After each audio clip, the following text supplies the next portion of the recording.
Good evening, everybody, and welcome to the London College of Fashion. Obviously, a number of you know the college very well, and a number of you delighted perhaps to come here for the first time. So welcome, and I hope you're going to enjoy what I think is going to be a very exciting debate. And we've got some fantastic panellists who I'll be introducing you in a minute. But just a few things I wanted to say about, in a way, why we're doing this and why it's so important. I think one of the things that obviously London College of Fashion is concerned with is that we're very aware of fashion, not just as it relates to the body, but how obviously it relates to us as human beings in terms of how we view and see ourselves. And we're acutely aware that a society is really becoming obsessed with halting the signs of ageing. And that a number of industries are really capitalising on the fact that we want to stay young. And so one of the things that we've begun to discuss at the college is why aren't beauty and age, why have they become synonymous? Why have they so, in a way, the idea of the youth is linked so much to beauty that, you know, why are the possibilities for how we define it? And so it's almost at times feels as though that the idea of beauty of age has become inadmissible. And what sort of pressure is that putting not just on those of us who are getting older, but also those of us who are coming here to study, who are as students or even younger, who are thinking about particularly going into the sort of creative industries that we're concerned with. So we're hoping that tonight our panel is going to explore some of these issues, and I think that we hope that they really do reflect the key industries that are very much concerned with some of these ideas. And I thought that I would also just give a little bit more information. A number of you, I'm sure, will have seen the film of Carmen being interviewed earlier this year, and in a way she was very much launching this idea of the beauty of age and why can't we look at different sorts of role models and ideas about beauty and about what it means to get old. And in that film, I think what was interesting about what she was highlighting was that we should be looking at the world out there and trying to find lots of different ways that we can relate and actually bring those ideas to us rather than feeling that we've got to mirror and automatically accept what's being suggested and being sold to us. And so I hope that obviously having Robin, who I'll be introducing more formally soon to sort of talk about that from the advertising perspective, is going to be really interesting. And obviously that whole idea about the beauty industry and, in a way, again, the ethics around that and the needs of the industry to completely say, yes, of course, we'll do whatever you want. And again, I think Leslie's going to be very helpful in talking about that. But I also wanted to say a little bit about some research that we've done on the beauty of age, which was led by Professor Danka Tamburik from our School of Management and Science. And in a way, that was really a really interesting bit of research and picked up on some of the themes that when Harriet and I met and we became really interested in sort of having this debate to talk about some of these issues. Because in the research that Danka was undertaking, which was looking and researching with women aged between 60 and 74, those who'd both had some medical intervention and those who hadn't, and really exploring with them their perceptions about how they looked, but also other people's. So photographs were taken of them, and people were able to look at their images and also look at images of their hands. And then the analysis was really bringing out very clearly, which was interesting, that very often it was the face that looked younger rather than the hands. But particularly interesting was the fact that there was only that people had noticed a slight difference on those who'd had medical intervention, but those who were looking at themselves actually saw a greater difference. So the idea was that if you'd had the intervention, actually you looked younger, which was just how you felt about it rather than the actual reality of how people saw you. So I think that this is going to, given us some really interesting insights, and I hope that, again, Danka is here tonight. If you're interested in talking about it in more detail, I'm sure that she'll be able to sort of do that. And so I hope that some of these ideas will be really picked up on by our panel members, and particularly also the ideas of how some of these things are actually affecting the way youth perceive age, and I know that this is something that Natasha will pick up. So more formally, our panel members are Dame Harriet Walter, who has 35 years of credit spanning stage, screen and radio, and is the author of 2 theatre books, Other People's Shoes and Macbeth. Recently, she created and self-published a mainly photographic book called Facing It, Reflections on Older Women, which developed out of an exhibition of photographs of beautiful older women, which she curated as her personal response to the invisibility which affects women as they get older. The college has a few copies here, which you're very welcome to look at and hopefully buy, and I'm sure that Harriet would be happy to sort of sign that. Leslie Reynolds-Kahn is a skincare professional and beauty expert, and Leslie Reynolds-Kahn co-founded the Harley Street Skin Clinic, a highly respected private practice specialising in cosmetic medicine and non-surgical aesthetic treatments in London's famous Harley Street, with her husband, Dr. Amir Khan. With more than 20 years' experience at the leading edge of anti-aging skin therapy and having run her own holistic skincare clinic for many years, Leslie has specialised in acne and anti-aging treatments. She has a large celebrity following and is a trusted advisor to many clients who are in the public eye. And she has published several books on the subject, and her and her husband regularly appear on television and also write weekly columns for the Daily Express and Best magazine on some of these issues. Natasha Walter is a broadcaster and campaigner and is the author of 2 books on contemporary feminism, The New Feminism, which was published 14 years ago, and more recently, Living Dolls, The Return of Sexism. Her first job was at Vogue magazine, and then she became a feature writer and columnist for The Independent and then The Guardian, and she is now director of the charity Women for Refuge Women, which works with women who have sought asylum in the UK. And finally, although he might introduce himself as the token man, although of course he isn't, is Robin White, who is president of Engine, the UK's largest independent and integrated marketing communications agency. He was the brains behind a number of seminal advertising campaigns, including 118, 118, and The Future's Bright, The Future's Orange, although maybe it should be lime green tonight. And in 2000, he was awarded a CVO for his services to the Duke of Edinburgh's Award, Charter for Business. In 2003, he founded the Ideas Foundation, a charity which helps identify and nurture creatively gifted young people from disadvantaged backgrounds.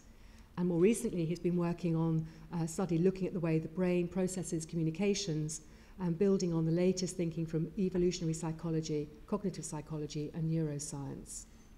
So I think, as I said, we've got some really, great representatives from different parts of the industry. And I'm now going to ask our panel members to say a little, for about a few minutes about why they wanted to participate in this panel and what they think some of the key issues are with regards to the beauty of age. I'd like to invite Harriet to begin. I'm going to sort of start with a quite personal entry into the subject. I'm sure we'll broaden out very quickly into much more public and political points, but I think the genesis for me of this journey, where I started to curate and collect and commission photographs of older women, was my own transition from eternal youth that seemed to be going on for a very long time, to suddenly realizing, hang on, I'm not young anymore, come on, and trying to embrace the inevitable and be positive about it, rather than try and seek ways of preserving my youth and being in denial about it. Partly because of my profession, it's very important that I take on board the real me and project the real me, and don't falsify that, and that I have to be professionally sensitive to what image other people see when they look at me. Not that you can ever know, but it's the interaction between how other people see you as an actor and what you then project, what you want to say through what you think other people are seeing. And this balance between feeling very young inside and unchanged, really, just a bit, like I'd done more and knew a bit more, perhaps less, but and how I was being cast, and suddenly I was no longer the sexy mum, I was starting to be the granny, you know, and just sort of adapting to that and taking it on board, and all the questions that it brought up about choice, about who determines whether I think I'm old or not? When do I say I'm old? Do we sort of reappropriate the O word and not sort of, I mean, the very fact that I have to put on as a subtitle to my book, reflections on images of older women, you know, when we get older women and a certain age, and we start using these euphemisms because we're on this kind of sliding scale. At what point do we say we're old? Basically, everybody shifts that point to 10 years older than they are. And I suppose I could say I'm old because I'm 61, and I used to think 60 was when it started. So by that criterion, I am old. But then we need to reappraise what old means, because everybody keeps going on about how there's going to be a huge population of over 60-year-olds, and we're all going to be cluttering up the old people's homes and sitting in wheelchairs in corridors and being lumpen and useless and costing the country masses of money. But I think we you know, as it looks to me, that we're living longer and healthier. We're living longer and more sexually active. We're living longer and more independent, and independent of society's judgment. In the 60s, we are now sort of coming of age, the people who thought we'd invented youth and broken down various barriers between class, race, creed, and we take that as for granted now.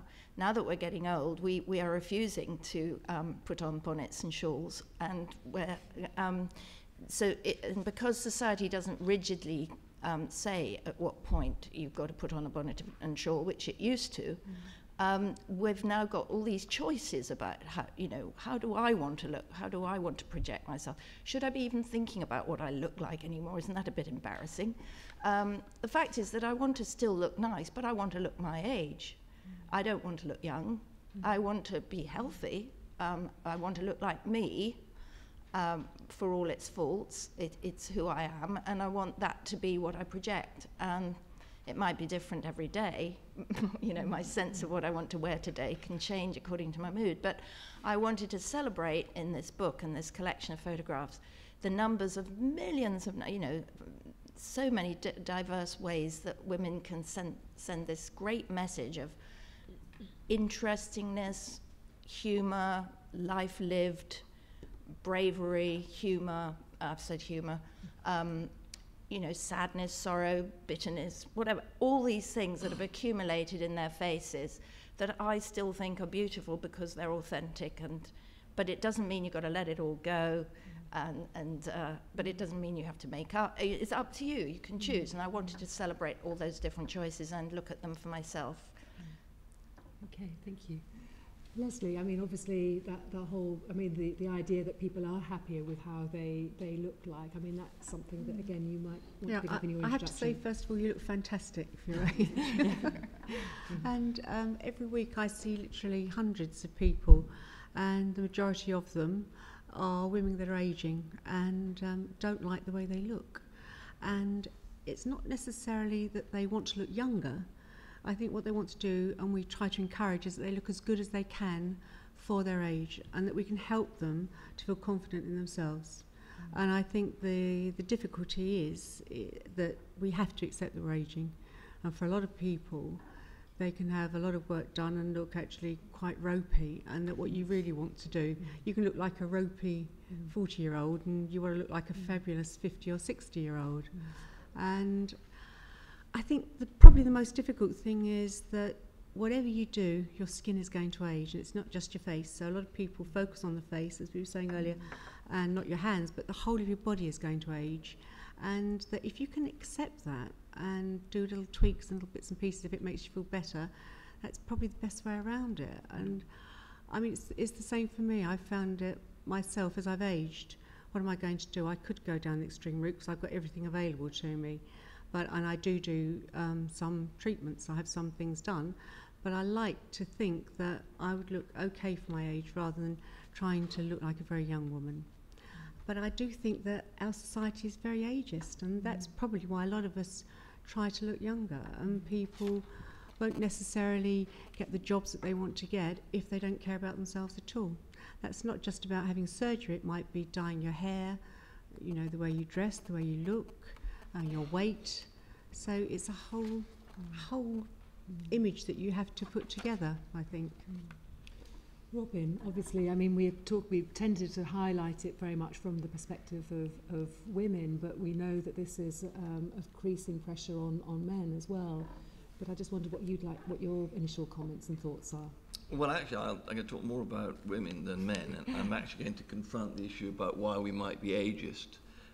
You know, though I do stand here more as a demonstration of age than beauty, which I'll leave to the rest of the panel. The question is, are our views of age and beauty shaped by our culture, and specifically by the media, or is there something else at work? And I'm going to argue that something else is at work. And then having asked that, I'm going to ask, is it possible for those in what I like to call my late adulthood not to fall by the wayside in terms of general pulling power? You know, what can we do about it?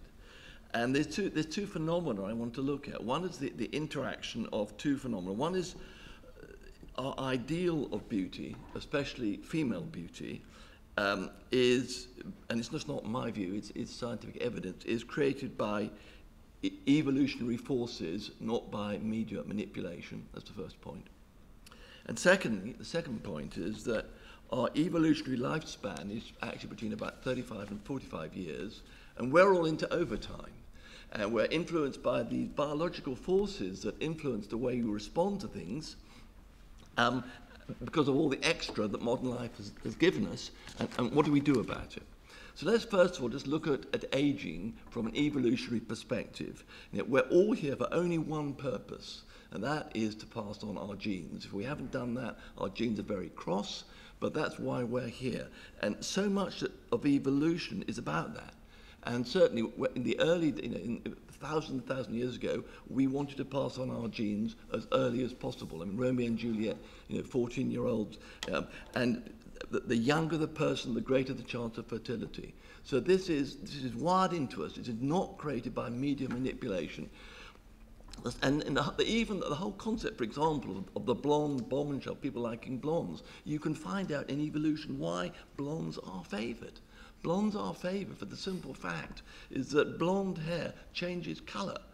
Brown hair doesn't, black hair doesn't. And if you want to know, if a caveman saw a blonde, he knew it was a young person who was fertile. So these are biological facts that shape so many things. The waist to the hip ratios are not caused by Playboy. They're evidence of health. So there's a whole ton of data which shows this stuff is wired into us, biological processes that facial symmetry. Facial symmetry indicates health. It's not created by Vogue magazine. So these things are all wired into us thousands of years ago. So evolutionary factors are shaping what you call ageism, I call our sense of beauty, and it's constant. But we're now in this difficult situation because suddenly we're into overtime. All these factors that wire up our behaviour, our favouring of blondes, our favouring of younger people, and now suddenly we've got all this extra time, and we've got how do we respond to it? And this is where I think we have to look to culture, and funnily enough to media, to help us. Because in many ways, in all of this, women have been given a very raw deal. Men have been given a far less raw deal. Women have been given a raw deal, a roll of the evolutionary dice that favours men, yet again. The whole concept, which probably didn't exist hundreds of thousands of years ago, because women died out before the menopause came along.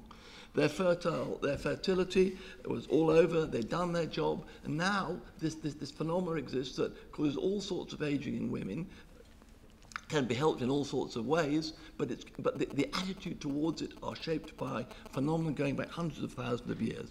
And again, very, very hard.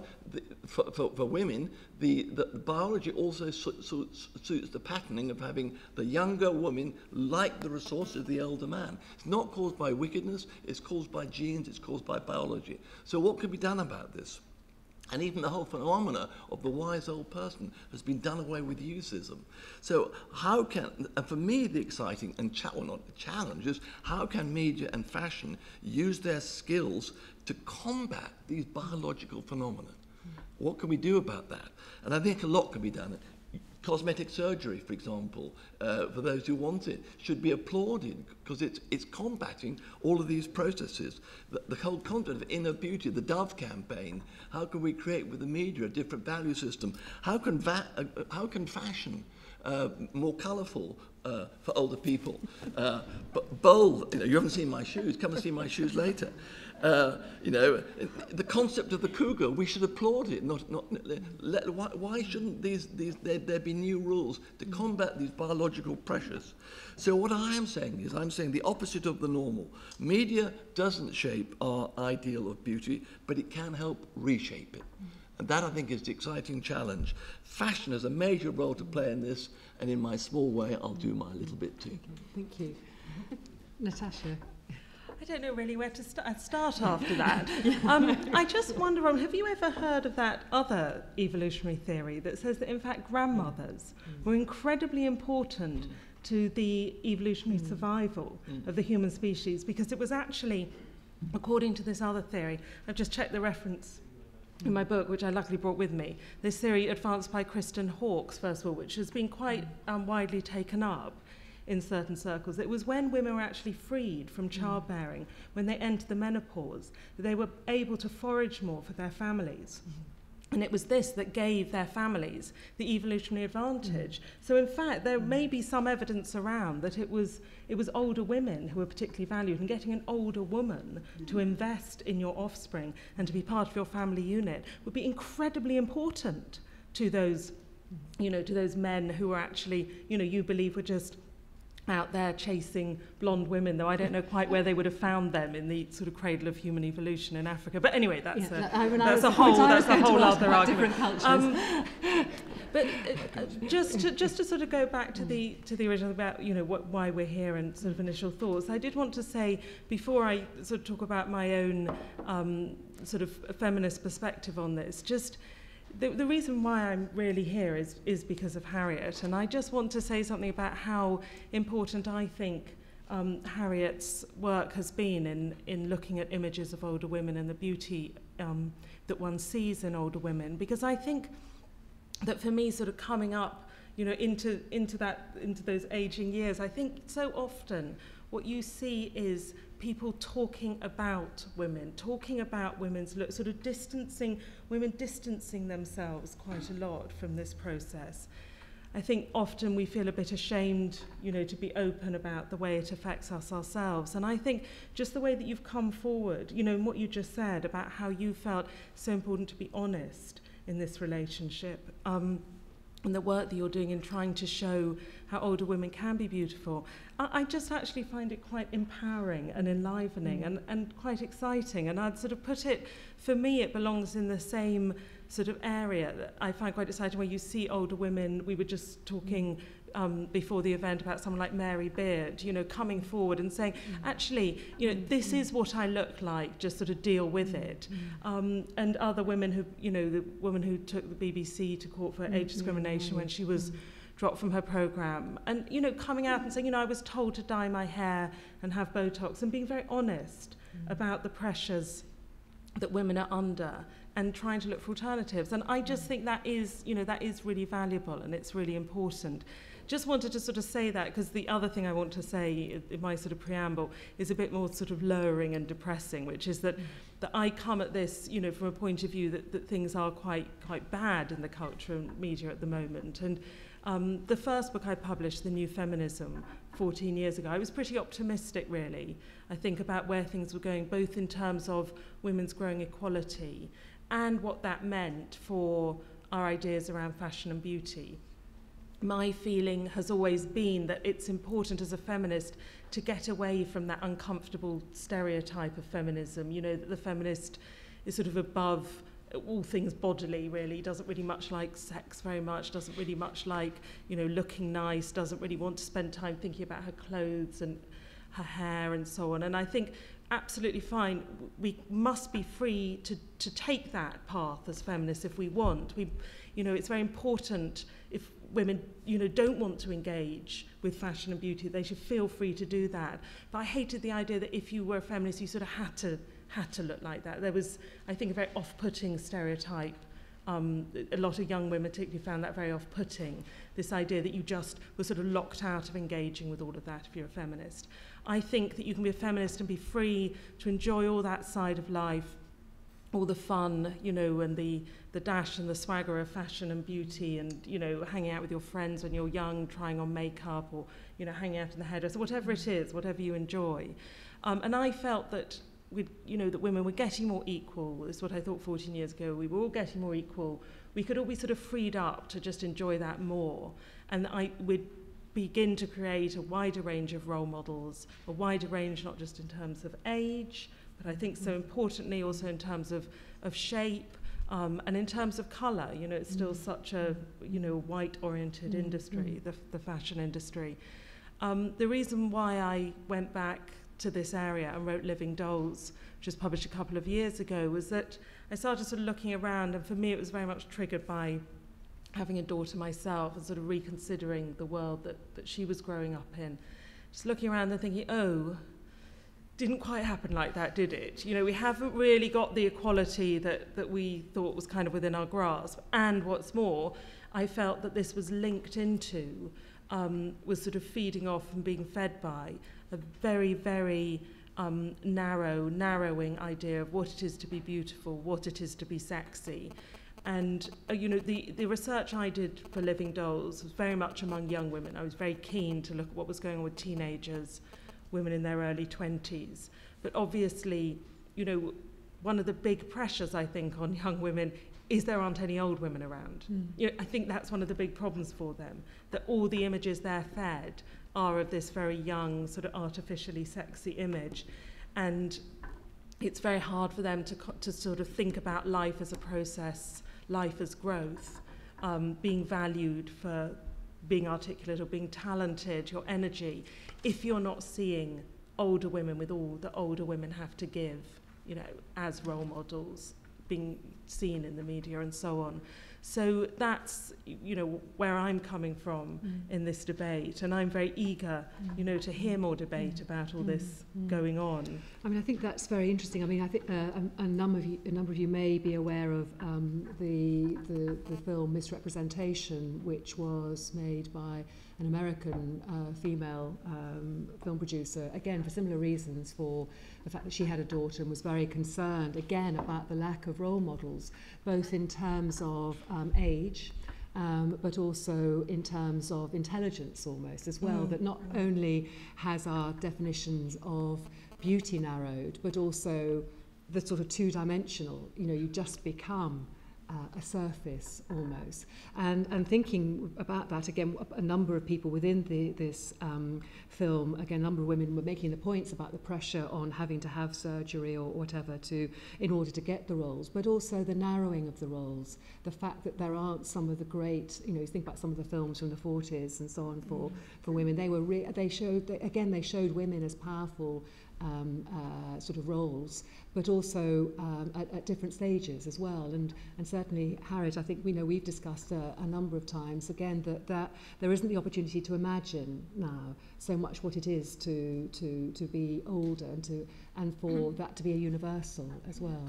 The paradox is that if in your everyday encounters you find a great liberation and a great expansion of types and experiences and self-confidence growing in some ways as you get older. I think I always want to say to young people it gets better in many ways because it's much harder for, say, the fashion industry to embrace the diversity of what we all, when we get when you start wanting to express yourself through your clothes rather than do it's quite healthy and normal for teenagers and young people to be, it 'twas ever thus, that you kind of try and, wear the badge of your generation, what's in now, skirt lengths of this is this summer's colour, this is, those kind of things that get put out there that young people kind of conform to, and it's part of their interest and their fun to sort of to compare their clothes with somebody else's. And when you get old, you just get too busy to do all that. You get lots of other sort of concerns that kind of mitigate against that, but also you become more diverse. We whatever differences we have sort of get emphasized, whether we're shorter, fatter, thinner, taller, more freckly, or whatever, sort of tend to get more extreme, the differences. And so we have this paradox where we are more diverse, but the media are trying to make us more narrow somehow. So not just the media in terms of, magazine fashion, but you know, the roles that you play in dramas, they just haven't caught up with what's happening out there. It's almost as though it's too confusing to write it down. And how can we create a fantastic role model that isn't like everybody else? You know, it's sort of and I think it's a challenge. I completely take on board what Robin says about evolution and biology and all that being the beginning of why these things happen, but surely we've evolved, and surely the challenge to the media is to sort of keep up and catch up and lead our acceptance of the changes. I mean, so I was just going to ask Leslie, actually, just thinking, I mean, some of the thoughts that there are about this narrowing and the sorts of interventions or the pressures facing women. I think Susie Orbach has talked about body hatred being one of the West's great sort of export, and I think we've not really talked about this idea of different notions of beauty in terms of different cultures. But again, do you find that some of the clients coming to you are that there is a sort of narrow definition about what is beautiful? Yes, I think there is, but I don't think it's just now for women. I think it's for men as well. You know, men have a very definite idea that they want to have a six-pack, and that their ears should be quite flat to their head. So, although women actually, we're focusing on women tonight. There is a very definite, very slim, quite tall, blonde actually, and young, youthful look. And I do think it comes from the media, but I think it also is from celebrity, really, and probably more, we've spoken about this before, more from celebrities. And a lot of girls come in now, they want really big breast implants. We've seen a huge increase in butt lifts in the last few months, and people want to have a big butt. They want to be very, very brown. They want to have lots of false eyelashes. They want to have really big hair. And I think that's more from celebrity than the media. It's almost like a caricature of what it is to be a woman, isn't it? It is. That's younger girls. Older women just want to look as good as they can look. And they're just grateful for anything, really, which is awful. And it's like, can I push back a couple of years? Yes, you can. But it also is very difficult for men. I mean, you obviously don't think so. You said earlier. Well, I'm happy to be who I am. But I think that there are different pressures. I mean, there are different sort of pressures. And the issues we were talking about earlier, which relate to this, is that I'm absolutely convinced from all the studies I've done that it does not come from the media. It comes from hundreds of thousands of years ago, and you're right. We haven't evolved. We have to do things to correct that. And we have to reshape our culture as best we can. And though we may disagree about the grandmother, and there's actually three other sort of concepts about that shift in fertility, the fact of the matter is we don't fully know why that happened. All we know is that we must try, by the way we work in media, why you work in fashion, to do something about it. But if we misdiagnose where it's coming from, if we think it's all about the media and it's not coming from a much deeper cause, then we don't really have a chance of dealing with it. But I think it's quite interesting. There was, I don't know whether Natasha may want to sort of pick up on this theme, but there was a recent bit of research that was published in the US in February, which was highlighting the fact that Afro-Caribbean women are much happier with their bodies on the whole than white women, because they have a broader and deeper conception of what it is to be beautiful. And actually factors like styling and grooming play a much higher role in terms of how they feel about themselves. And it is for, so I mean, you may have done the study, and I think there is also that sort of self-perpetuating thing from a lot of advertisers who have done, there's been some quite interesting research about what advertisers feel about the markets that they're addressing, which we might sort of pick up in a moment. But I think this idea about where are the definitions, where are the broader definitions about what it is to be beautiful, and that is one of the, I mean, not only has hopefully we've evolved more than we did when we were in the Stone Age, but actually our world is so much smaller, so we are exposed to all sorts of ideas about, from different cultures, different diversities, which should give us the armoury to be able to question and challenge some of this sort of really, really narrow focusing. Yes, I mean, although I don't buy the argument this is all laid down in our genes because of the way that we evolved, that doesn't mean to say that I think this is an easy one to win. You know, I still think this is very much, you know, buys into very, very deep-rooted desires. And just as, you know, I lay a lot of the blame at the media, but the media isn't sort of something separate from us. You know, many of us work, and even those that don't, you know, the ways that we consume it, it's embedded in our lives. You know, you said, oh, it's not the media, it's celebrities, but what are celebrities if they're not sort of creatures of the media in a way? You know, I think this is a very hard one to win because it goes so deeply to the heart of what we all want so much, which is to be loved, to be desirable, and to be visible as well. And I think, you know, that was one of my great fears. I said when why I went in to explore this area very much is I feel, you know, in theory, everything is open for young women now. All the glass ceilings have been cracked. And yet in practice, it so often feels when you talk to young women that they're in this, you know, they have this very narrow image of what it is to be successful, what will make them be desired, you know, and that this idea of whatever else you succeed in, if you haven't kind of measured up to this very narrow image of being beautiful and sexy, you've kind of failed in some way.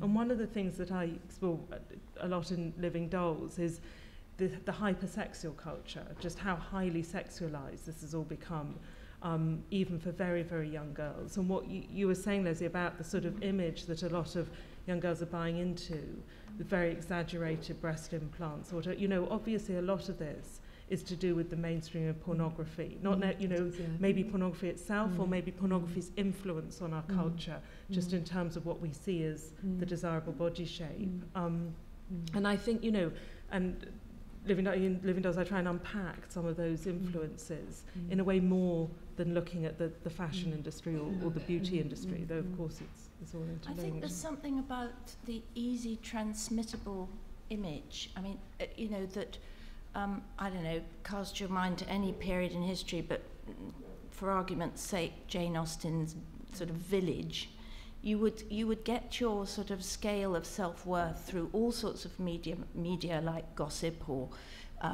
reputation, or, you know, whether you were a good neighbour or all sorts of other things after the age of being beautiful and marriageable. You would get your self-worth from all sorts of things other than whether you looked good. But because we emphasise image so much, because it's easily transmittable across nations, on screens, in magazines, and it's the easiest, fastest currency for transmitting a notion of beauty. Therefore, older women have felt, you know, one of my quests was, where are the images of older women, which is, in a way, I was sort of apologetic about even thinking in terms of beauty in older women. You know, shouldn't one just sort of say, well, young people are beautiful and old people are valuable for all sorts of other reasons? But because you can't actually sort of easily demonstrate, package, evaluate all those other kinds of values about somebody, they were complaining that they were invisible. You know, this is the word that kept coming up. You know, not that my children love me, my grandchildren, you know, I have a good reputation at work. Absolutely didn't matter. It's, you know, do I appear anywhere? Am I lookable at? Can people tell how successful I am by looking at the way I look? And that sort of has taken over because it's so easily flashed around the world. And I think the other thing that's quite interesting in that, thinking about how how things have evolved because of advances in medicine and all of those sorts of things. The idea that you don't have the sorts of diseases, the idea, you know, you might have had smallpox, you might have recovered. The idea of disfigurement or the idea of getting older was much more open and transparent than it is now. We like to sort of package everything up and sort of hide it away and sort of airbrush it out of existence if possible, which I think again means that we're all the time narrowing what the sort of definitions are and how they're exposed. The other thing I thought was also interesting in some of these debates and some of the research that I've been looking at is that there's also the idea of the sort of interest in Snow White. I mean, there are a number of films that are coming out at the moment about Snow White. There's a sort of television programme, there's the ballet by the French choreographer, and the idea of, again, the sort of, you know, which in a way perhaps pick up from some of the points that Robin was making, but the idea of the sort of sexual jealousy that will happen between, you know, the sort of older woman and the younger woman, and I think certainly one of some of the discussions with Leslie, the idea that women who have younger daughters are sometimes very uncomfortable with some of that. Yeah, I see a lot of women who have got 2, 3 or 4 daughters who are absolutely gorgeous, and they look at them and they see how they were. And it is a sort of jealousy, and it is a great shame actually, particularly because often these women are far more attractive than their daughters anyway, and it's incredible when you see it.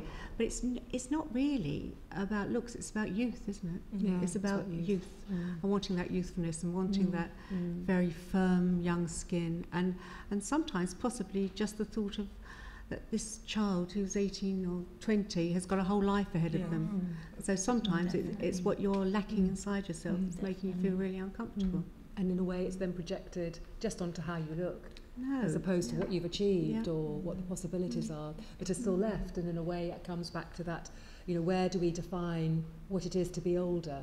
And we keep pushing it back. We've had I think the baby boomer generation, which is supporting that idea of constantly redefining what it is to be older. I mean, obviously, Robin, you've been saying in a way, you know, you say it's up to us to now redefine it. So how would you start to redefine what it is, what age and what beauty means at different stages in our lives? Well, I think a couple of things to be said on that. I mean, the first point is that it is more manageable and controllable than ever in human history. You know, what you're doing and what cosmetic surgery does, it gives choices. Women don't have to make those choices, but and I think that's an almost a good thing. It is working, in my view, in a framework created by other factors. So I think that the definition is one which, up to some extent, you can choose yourself. So you can control it in that way and define. I'm going to move my age, my chronological. I like to distinguish between my chronological and my biological age all the time. And the second point about age is about behaviour, about what I call Peter Pan-ness, which I practice regularly. You know, trying not to grow up, being able. I think we are given permission by our culture now. If we want to behave in a younger way, we can do it. You know, we could, and I think there's a great role for fashion to help older people have younger clothes.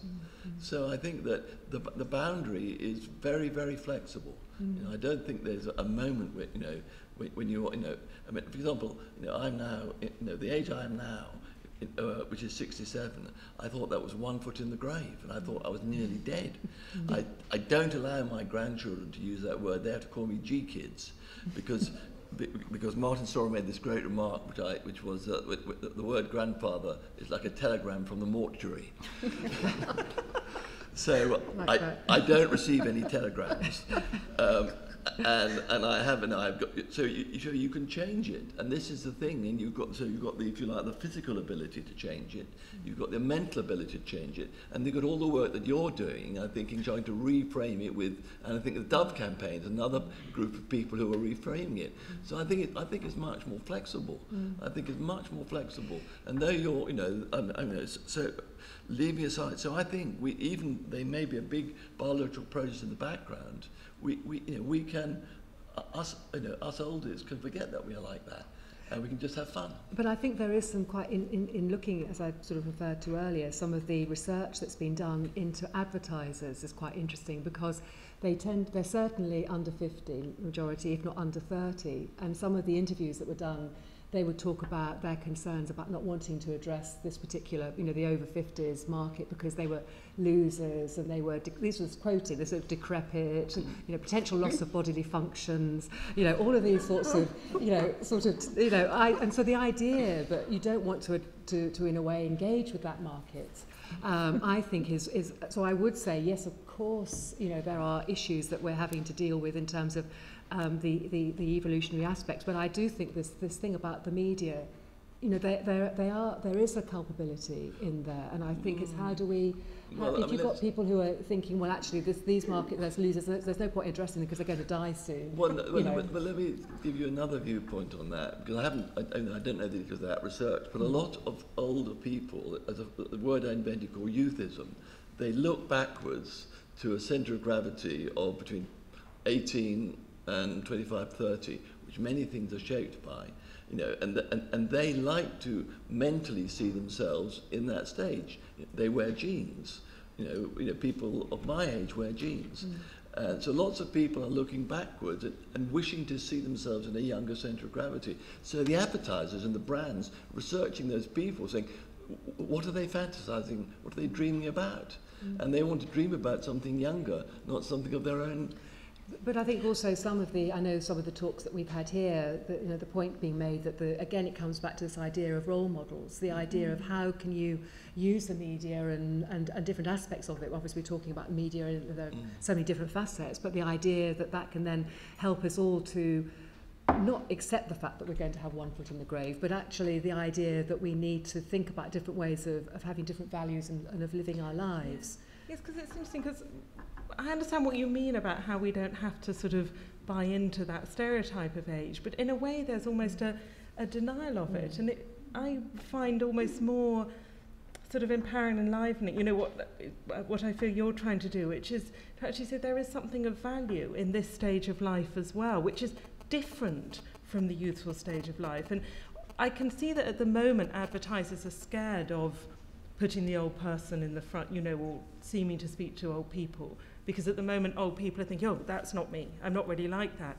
But wouldn't it be lovely if we could sort of shift a bit so that we could actually accept older faces more and see, as you say, the value and the joy in that. And one of the things that worries me is this culture in which we believe that we are always perfectible, which is something I picked up very much from the young girls, when I was researching the way that young girls saw their bodies and their beauty. There was this idea of what one writer called being engaged on the body project, very young, in which your body was completely perfectible, and this was something you would work very, very hard to perfect, and it would kind of be a failing, a character flaw, if you did not keep your body absolutely up to scratch, an absolutely beautiful, fit, thin, and I think that's even more so, when we look at aging, and it's almost as though we see it as a character flaw in someone.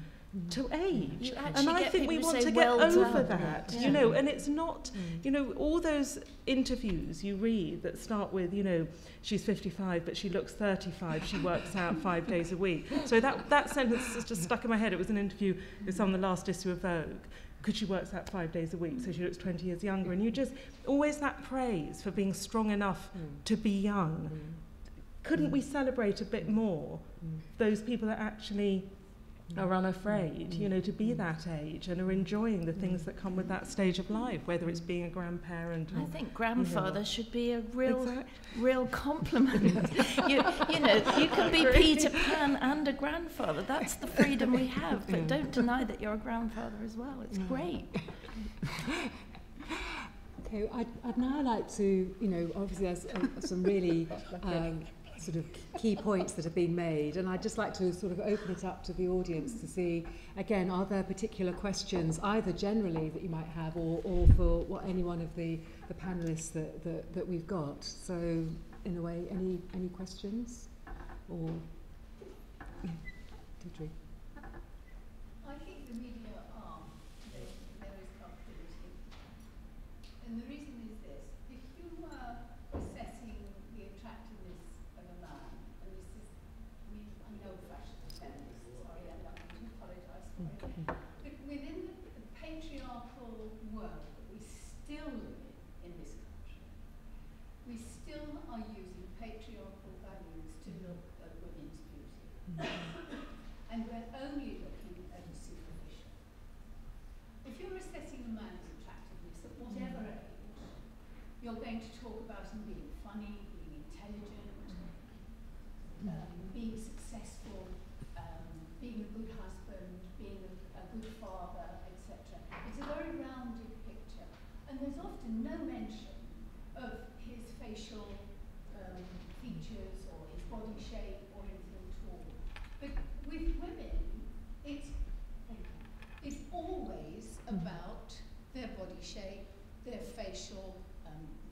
their faces like, etc. And it might be mentioned as an afterthought that, oh, she's really funny as well, she's good company. And that's a patriarchal value of beauty. It's not a universal value of beauty. And I think the media are culpable because it's still, I think, run by men, and it's men's ideas of what women should look like.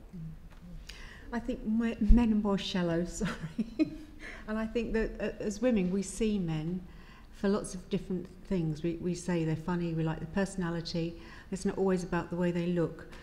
But I do think that men worry more about the way a woman looks, and that's why we as women want to look as good as we can, for as long as we can, and we'll do a lot more and care about ourselves a lot more than men.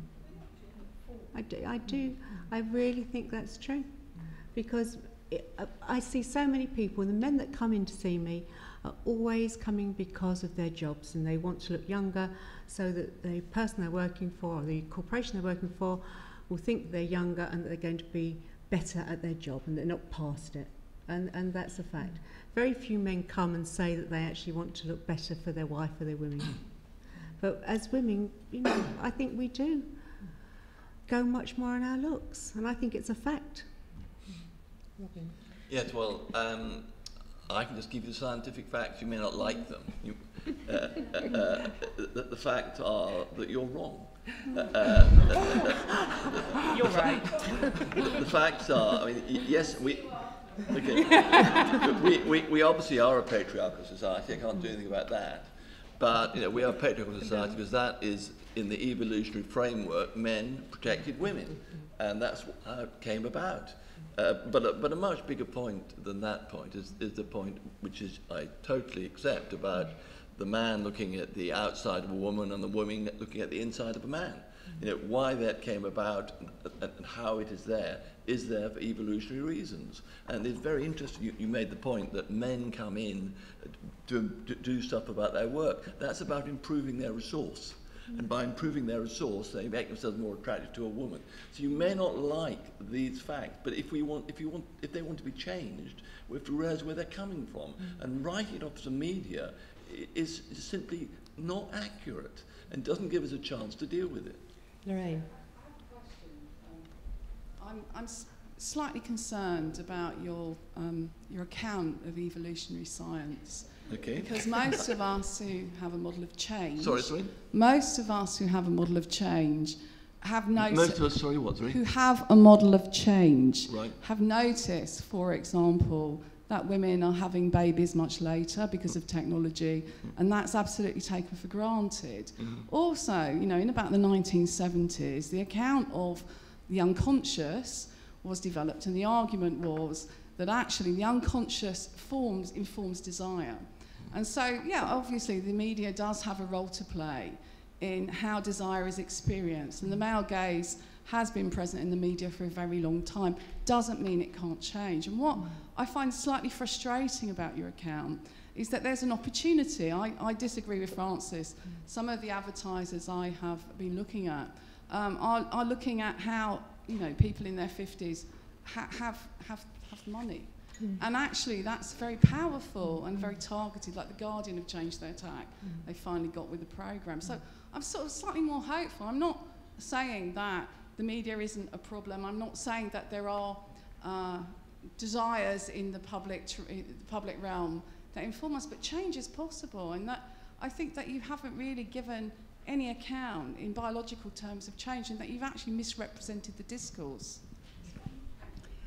And I think the point about the market that's available is really important, and certainly the bits of the advertising I was referring to was to pick up the fact that there are parts of the industry that are still very narrow, because there is so much opportunity, as we were sort of alluding to, with the fact that I think it's something like I think it was said in 1997 in America that there were more people over 65 than there were teenagers. Yet you wouldn't actually know that if you were to look at the advertising campaigns. And so if you're just looking at it from an economic as well as a social, there is import. It is really important that we address this. So I think that, you know, obviously you've got a number of people that quite significantly disagree with what Fair you're enough. saying, actually. We can continue our fight afterwards. Yeah. Are there any other sort of questions or points that people would like to put forward? I found interesting the idea of women becoming invisible at a specific age or around a specific age. And I just had this question that, do you think maybe the teenagers that are flaunting themselves and trying to get attention are doing it in response to seeing their mothers become invisible? And so they kind of feel that, oh, you know, I've only got this amount of time. Or maybe their mothers feel defeated, and that feeling then, I don't know, subconsciously, do you think there's anything in that? You know, seeing the battle lost, I don't know. I think that's a really interesting question. For me personally, in my own research, I wouldn't have said it was a response particularly from daughters to mothers, but more daughters to mothers, you know, society-wide, as it were, you know, the younger generation to the older generation, a sort of feeling that women are only valued as the young, sexy woman, and so you make the most of that moment, your moment in the sun, because you don't really have faith that you can go on, you know, and be valued later. But if I could I just really want to say that's like just something in response to the last two questions, because I just sympathise with what you said so much. I mean, what we are seeing, I think we are in a patriarchal society. I think you're absolutely right. And this is what we're seeing, you know, in terms of women being reduced in this way just to the exterior. And also what you were saying, there is a possibility of change. You know, this is what feminism teaches us, that social change is possible. I think we're at a difficult moment in our culture. And I think we have to hold on, you know, we have to grasp those glimpses where we can see that change is happening. And I'd hold on to, you know, small things, as I was saying, you know, from the few older women that we have, say, visible there on television, standing up and saying, no, this is what I look like, you know, deal with it. Or the debate around older women on television, I think, has been really pushed on by social media. And when you see, you know, something like the Daily Mail getting behind it, you think, actually, there is the potential for change here. You know, there are a lot of women who want to, you know, who feel that this isn't okay, who want to see themselves reflected more. So I think social change is always possible, and it happens on many different levels, the political level, the cultural level, and the individual level of our, you know, each one of us thinking about how we fit into this and our relationship with the culture around us. You know, I don't want to be misunderstood that I never said that change isn't possible. What I actually said at the end, there's a number of things to make change possible, and I think that whether it's fashion or cosmetic surgery or support for inner beauty, the Dove campaign, and I would certainly take the example of the BBC campaign about older news presenters and television presenters has been a really good example. But I'm just saying we have to recognise where these responses come from. Yeah, that's all, if we're to deal with them. There's a question.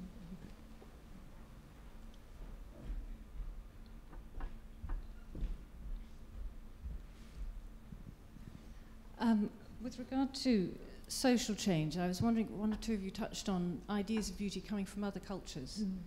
And in a globally connected world with easily transmittable images, on the one hand, you'd expect that some of these images, some of these other ideas and ideals and about beauty and women's beauty, and they are extraordinarily different across the world, might be informative and possibly influential on ideas of beauty. But then I also wonder whether, in fact, ideas of beauty perhaps, anyway, I don't know about the evolutionary thing, but so are actually culturally entrenched, in fact quite tribal, and that it would be very difficult for influences from other ideals and different routes to cross, in spite of the sort of global transmission of images around the world and the speed in which, whether in fact things are ultimately going to be, are sort of tribally conformed. I think one of the things I was sort of trying to diversify as much as possible when I was collecting photographs and trying to define where I stopped and, you know, how to limit it. And I was interested in as many different ethnic variations of how people looked after they were 50. I basically sort of arbitrarily put 50 down. And I had to kind of stop, apart from one photograph, I had to stop when I was sort of doing other cultures and other ethnic representations. I imposed my own limit of saying you can be of any ethnic origin, but under Western pressure. Because otherwise there was an endless amount of Guatemalan peasants or whatever, you know, who looked fantastic, but they had an inner kind of, it was sort of, there's one photograph which I hope I've used wittily of a woman from Laos, who sort of put her across from a restoration comedy quote from Congreve, where they're even then talking about, oh, Mrs. So-and-so does put lead on her cheeks or whatever, and there's this kind of very wry-looking, completely centered, grizzled, beautiful old Laotian woman. But so it was sort of, it is hard for us, you know, we can look on the streets of New York and see hundreds of different varieties of shapes, forms, colors, and appreciate them, but they're not in the magazines still, and they're not on television still. I mean, it's a huge improvement. Certainly in America they're better than we are, but there's something about, you know, just a simple thing of when I was young, or even now, you know, when you look at a photograph of a fashion plate of 20 years ago, you go, my God, were we wearing that? That looks so awful. And when they first came out, we're going, I couldn't wear that, that's ridiculous. And then sort of a year later, everyone's wearing it. I think that we have a responsibility somehow in the image making to recognize that you can actually alter people's perception very powerfully by just putting images out there and making them get over it, you know, and accommodate. And we accommodate very quickly, because they're actually, you know, being large and freckly and red-haired, or skinny and black, or whatever, they're all acceptable, they're all great. You just got to put the images out there. John, got a question?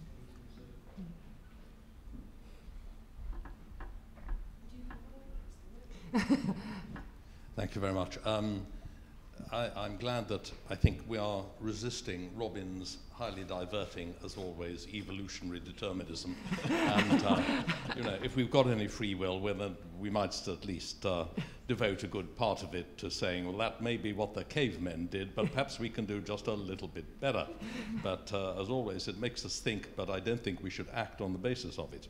The second observation about television, that I think that most of the people who took the decisions arbitrarily to ditch women who suddenly, to them, seemed old, were men, which suggests that channel controllers probably are closer to the cave than some of us think. I mean, I think it was quite appalling. If it has sparked a debate in the other direction, so much the better. That wasn't why they did it. And that is very, very worrying. The third thing is, I entirely agree with Natasha, if I've understood you, that surely what we're looking for is acceptance. At 31, you're this. At 41, you're that. 51, you're this, etc., etc. Acceptance, not good, better, why aren't I something else? But just that is what it is. We are a long way from that. Though I don't know, in some cases, you know, maybe getting there. And the role models are terribly precious. If you think of somebody like Shirley Williams, 82, 83, who was single-handedly pretty well fought the health service bill into, well, some sort of improved shape. A couple of final observations. I think grandpa is the most beautiful thing you can be called. Really, really, really. From time to time, I think, should I say to my grandchildren, look, why don't you call me Johnny? And I think, no. So, and if they want to say that, if they want to change, that's fine. But I think they enjoy having a grandpa, and I certainly enjoy being a grandpa. And the final thing is, please, please, please, can we call a bum and not a butt? A butt is a really awful Americanism, and that, of course, may be part of the problem. So, grandpa good, butt bad. We've got one more, another question, and then Yeah, I was wondering, there's been a lot of talk about the media and the media's impact on the issue. I wondered whether the panel had any thoughts about the role of social media. I guess one line of thought is that social media makes us more image conscious because it invites people to have an opportunity to comment on us at every time. It encourages kind of a sort of self-curation process. We've all been at parties where we're aware that might be posted on a particularly popular social networking sites. We might be trying to look better than we might have done otherwise at some time in the morning. And then there's another line of thought, I guess, to the point about women being invisible and there not being enough images of older women out there. Could social media be a really positive channel? Should we be encouraging older women to be being more visible through social media? So I wonder if the panel had thoughts about those. I mean, I think that's a really good couple of points. I mean, there's certainly a number of sort of blogs that are out there which are really championing quite a lot of, older women and how they're dressing and so on, which is quite positive. But I agree, I think there could be an awful lot more that could be done on that.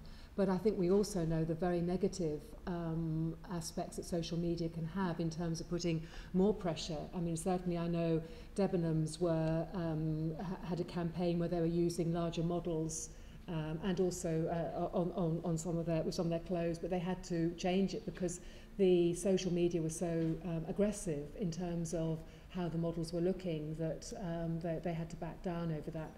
Certainly, I think that from some of the things that Leslie has said, some of her clients, again, come under a huge amount of pressure from social media and they're therefore wanting to perhaps take and do more work than they might otherwise have done. Yeah, I think because we have a lot of celebrity clients and very often they will say that they Google their name and have a look and people are so derogatory about them, say such horrid things that they come in and had one today I was telling you about with his nose, and he walked in, I couldn't see anything wrong with his nose, and he said he'd had all these comments about his nose being off to one side because he'd broken it several times. For him, that was a huge thing, and I think it's a great pity that people can get out there, say lots of horrible things about you, and it affects you that way. But it's a reality, it does. Yeah, I think it's a pity that some of that social media is slightly cowardly because you can say almost anything you like without having to meet the person. It's like shouting at people in your car. You never actually have to meet them. But it could also be used in a positive way. But unfortunately, it's often the mean-minded that have the time to do it. Yeah, I mean, the only thing I'd add to that is that it sort of supports what it has been called determinism, because the social media isn't created by media manipulators, it's created by people out there, and you may not like it, but it's coming by people. You may say they're all manipulated people. I think it's a very assumptive that everyone's being manipulated. These are people expressing their views. I've got a viewpoint where this view comes from, and we have to recognise if we're to deal with these issues, then there must be a social media counterattack, and that there must be an encouragement for these other views to be tweeted, to be blocked, because it can't just be closed down and say we don't like it, people are being horrible. And when Debenhams, there you are, brand trying to do it, brand trying to make a difference, gets into trouble. So I think it realises the scale of what we are up against in dealing with this. I think also, again, I think it's partly because we're human beings, we inevitably have lots of mixed views and again forget what we actually think about and have a tendency to want to sort of attack at times. I suppose I'd just also like to say, the positive side of social media in this as well, which you both touched on, but obviously there are these negative elements to it. But I think it has been interesting watching this debate about women's representation, not just older women on television, but women's voices overall, which was very much given a boost recently by The Guardian. And when I met one of the Guardian editors soon after that, I said, God, that really took off. That was amazing. And she said it was because of Twitter. Twitter really, really pushed that one and kept pushing it.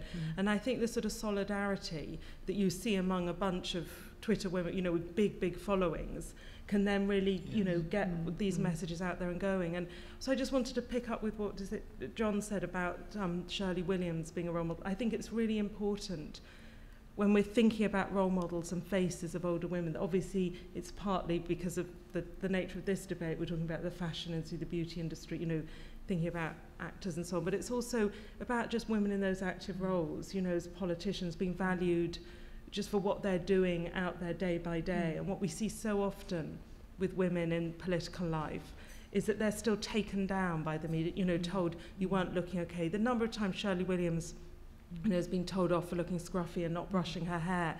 And we've got to sort of get more acceptance going of, you know, women in roles throughout society if we're going to make this change and begin to say, yes, you know, older women, they can be beautiful, they can also be powerful, they can be articulate, they're valued members of our society. It's encouraging the backlash against the Mary Beard thing was so quick. And 20 years ago, maybe people wouldn't have stirred.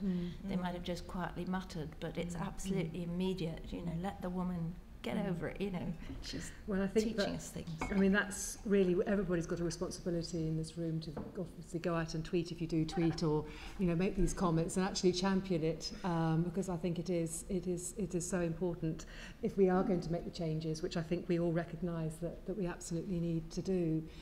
I mean, I'm very conscious of the time and how, I mean, I think it's been, we've had fantastic contribution from our panellists, so I'd like to, you know, thank them all very, very much. It's been a great evening, so thank you. Thank you.